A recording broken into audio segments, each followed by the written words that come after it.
Hey guys, hope you're still doing good. I'm doing great. We are going to have our third video on multiplying fractions.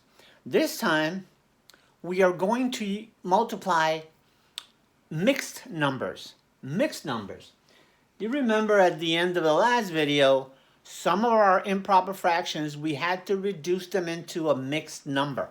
So let's start with a mixed number. Let's start with 1 and 1/3. Proper fraction. This is all a mixed number. And we're going to multiply that times 2 and 2/4. Now, you can multiply this just the way it is, but it's going to take a little bit of work, and usually you can't do it as quickly as the method that we're going to use now. What we're going to do is we're going to take our mixed numbers, turn them into fractions, and then we multiply fractions like always.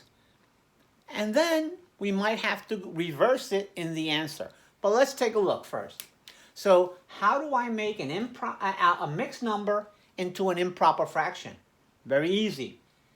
Multiply the whole number by the denominator. 1 times 3 is 3.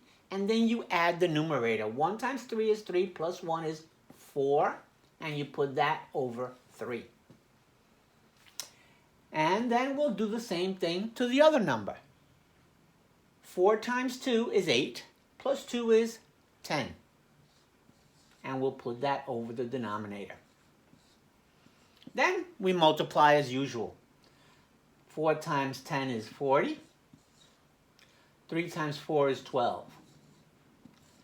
So here again, we have an improper fraction. We want to simplify it. So we got to take 40 and divide it by 12. 12 into 40 is 3, which gives me 36. Can't take 6 away from 0. You got to regroup. 4 becomes a 3. 0 becomes a 10. 10 take away 6 is 4. 3 take away 3 is 0.